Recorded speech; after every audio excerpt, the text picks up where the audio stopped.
François, 7 jeunes issus du centre de formation qui intègrent cette saison le groupe pro.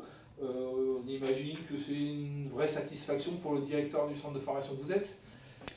Bien évidemment, vu sous cet angle, c'est une satisfaction. C'est aussi une forme de collaboration avec le staff professionnel qui a vu en ces jeunes une forme de potentiel qu'on va devoir exploiter dans les semaines à venir. Mais en tout cas, oui, pour répondre précisément à votre question, c'est une satisfaction pour le centre de formation. Pour en arriver à ce résultat-là, il y a une grosse collaboration entre les staffs. Oui, c'est pour nous, c'est aussi une satisfaction de voir que le staff professionnel est très attentif à ce qui se passe à la cave verte, mais pas qu'à la cave verte, puisque régulièrement ils viennent voir les matchs à la fois de la réserve, où jouent un bon nombre de jeunes issus du centre, mais aussi des catégories un peu plus jeunes, notamment les 19 nationaux. Et c'est pas rare que je vois et je croise à la fois Paul, Yves Colleux, son adjoint, mais aussi le préparateur athlétique et un bon nombre des membres du staff. C'est une satisfaction justement de voir l'implication de tous les staffs, ne sont pas autant impliqués avec la formation. On le sait depuis un an, on voit effectivement le staff souvent sur les terrains des équipes des jeunes. Voilà, pour vous, de voir qu'il y a un vrai suivi, c'est aussi une satisfaction. Bien évidemment, il faut savoir, et je pense que Paul en est conscient, que lorsqu'on arrive au Havre, les gènes de ce club, on utilise souvent le terme ADN, mais les gènes de ce club sont issus de la formation.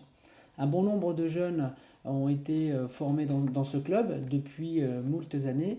Il s'avère qu'aujourd'hui, Paul perpétue un regard très attentif sur ce qui se fait à la cave verte. Donc bien évidemment, cette collaboration est indispensable.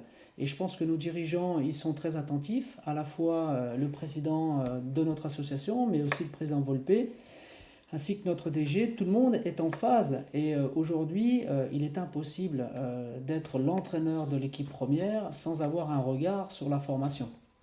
Justement, le fait qu'on donne la place à cette jeune, est-ce que vous voyez ça également comme un signe de vigueur de ce centre de formation qui sort, hein, on le sait bien, régulièrement des joueurs.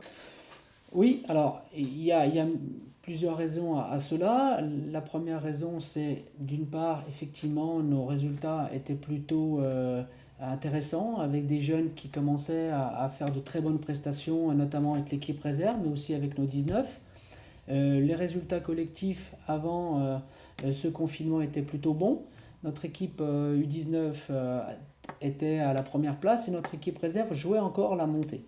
Donc, effectivement, à partir du moment où on considère qu'il y a des résultats collectifs, c'est que, bien évidemment, il y a une forme de potentiel. Euh, le club ainsi que le staff professionnel n'a pas été insensible à ce type de performance. On savait qu'on avait des joueurs de talent, on savait qu'il y avait des joueurs à fort potentiel.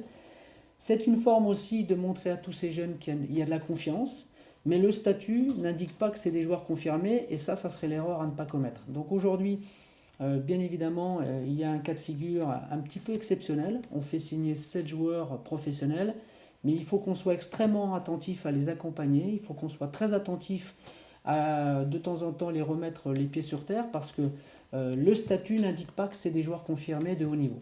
Alors vous parlez des résultats très bons des U19 cette saison qui ont terminé premiers. C'est U19 qui étaient eux-mêmes l'année dernière en U17 et qui ont également terminé premiers. Est-ce que cette génération qui arrive, peut-être dans un an, dans 2 ans, est-ce qu'on a une génération exceptionnelle à venir au HAC?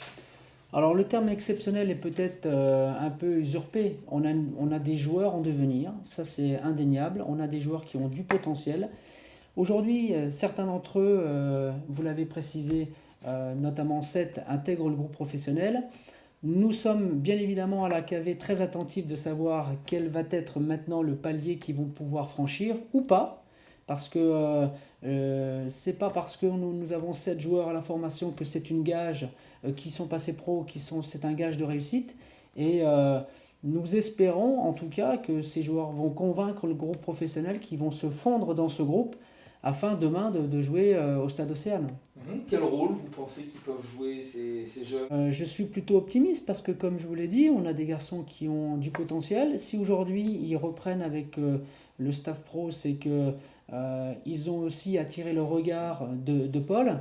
Et je considère aujourd'hui qu'ils ne doivent pas se mettre dans un rôle de faire valoir. Au contraire, je pense qu'ils doivent montrer au staff professionnel qu'ils sont en mesure, demain, après-demain, en fonction aussi du curseur qu'ils vont pouvoir positionner, avoir du temps de jeu au Stade Océane. Ils en ont le potentiel.